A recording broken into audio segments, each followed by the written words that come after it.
दोस्तों, आज हम एक्सेल में पिवट टेबल का कैसे यूज करेंगे उसके बारे में सीखते हैं। यदि ये वीडियो आपको पसंद आए तो मेरे राज कॉमटेक चैनल को सब्सक्राइब करना ना भूलें। इंसर्ट टैब में एक पिवट टेबल का ऑप्शन दिया है, यहाँ से हम पिवट टेबल इंसर्ट कर सकते हैं।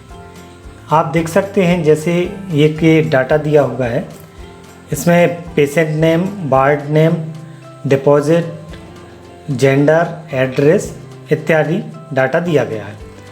यदि हमें किसी को यह डाटा दिखाना है तो जैसे हमें इसमें किसी स्पेशल वार्ड के लोगों के नाम या उस वार्ड में जमा डिपॉजिट या किसी मेल या फीमेल की संख्या किस वार्ड में कितनी है, किसी स्पेशल सिटी से कितने लोग आए हैं, इन सारी चीज़ों को छांटकर दिखाने के लिए, स्पेसिफिक डाटा को दिखाने के लिए हम पिवट टेबल का यूज़ करते हैं। तो आइए देखते हैं कि कैसे हम इस पिवट टेबल का यूज़ करें। इसके लिए हम इस टेबल में कहीं पर भी क्लिक करेंगे, यहाँ इंसर्ट टैब में पिवट टेबल पर क्लिक करते हैं तो आप देख सकते हैं कि ये ऑटोमेटिक जो पीछे टेबल दी हुई है, डाटा है टेबल में, वो डाटा ऑटोमेटिक सेलेक्ट हो जाता है या हम यहाँ से उसकी रेंज को सिलेक्ट कर सकते हैं। इसके बाद ये choose where you want to pivot table report to be placed, ये हमसे पूछ रहा है कि आप किसी नई वर्कशीट में या इसी वर्कशीट में पिवट टेबल को लाना चाहते हैं। यदि हमें इसी पर पिवट टेबल को लाना है तो हमें किसी सेल पर क्लिक करेंगे जिससे ये इसकी लोकेशन डिसाइड हो जाएगी। लेकिन अभी हम एक नई वर्कशीट में इसको इंसर्ट करना चाहते हैं, इसलिए न्यू वर्कशीट पर टिक लगाकर ओके पर क्लिक जैसे ही क्लिक करेंगे आप देख सकते हैं एक ये शीट 4 के नाम से नई शीट में यहाँ पर एक ब्लैंक टेबल हमारे सामने शो हो गई है। अब हम इस ब्लैंक टेबल में अपना डाटा शो कराएंगे, जो कि यहाँ दाईं तरफ आप देख पा रहे हैं। इस पिवट टेबल फील्ड लिस्ट में अलग अलग कॉलम के नाम दिए हुए हैं जिनको हम सेलेक्ट करके डाटा को दिखाएंगे। अभी जैसे हम यहाँ पेशेंट नेम पर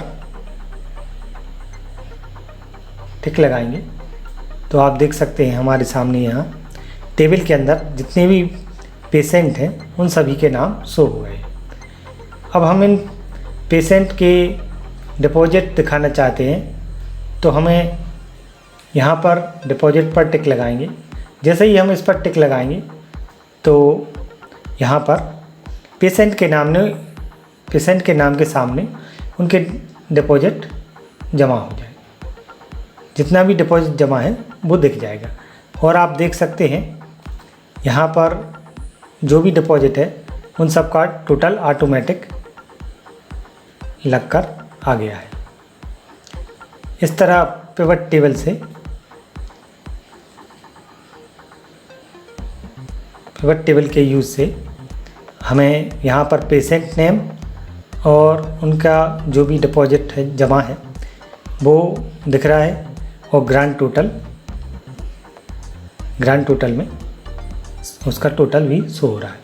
अब यदि हमें पता करना है कि मेल फीमेल जेंडर आप देख रहे हैं, जैसे हमने ये जेंडर पर क्लिक किया जैसे ही तो यहाँ पर 2 जेंडर आ गए हैं। अब इसके बाद हम पेशेंट नेम पर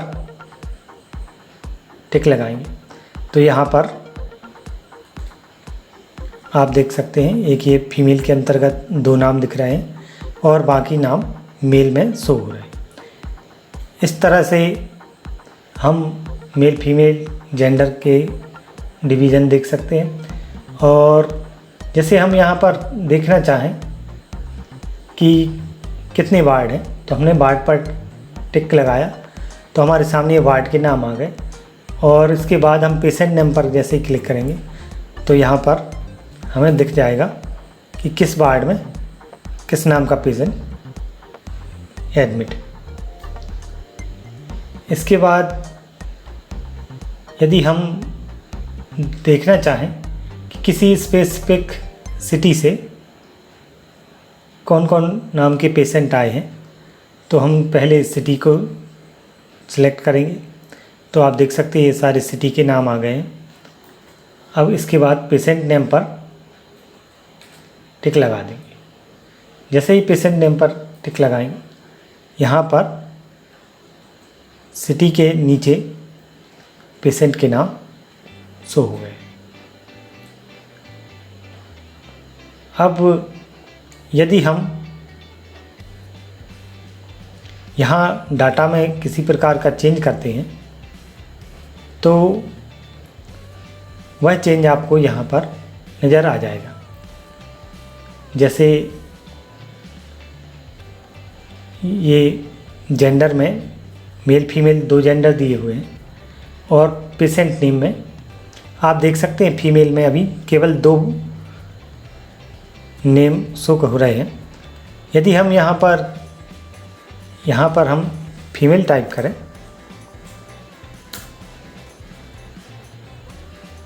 तो आप देख सकते हैं यहाँ पर डाटा अपडेट नहीं हुआ है।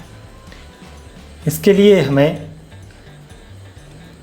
ऑप्शन में जाकर रिफ्रेश पर जैसे ही क्लिक करेंगे तो आप देख सकते हैं यहाँ पर 2 की जगह 3 नाम शो होने लगे।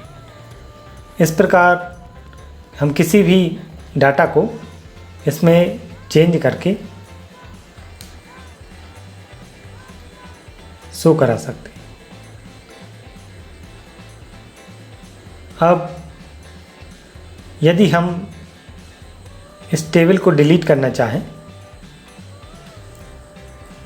तो इसे सेलेक्ट करके डिलीट पर जैसे ही क्लिक करेंगे ये डिलीट नहीं हो। इसके लिए हमें यहाँ पर ये जो क्लियर वाला ऑप्शन दिख रहे हैं आप, इस पर जाकर क्लियर ऑल पर जैसे ही क्लिक करेंगे ये सारी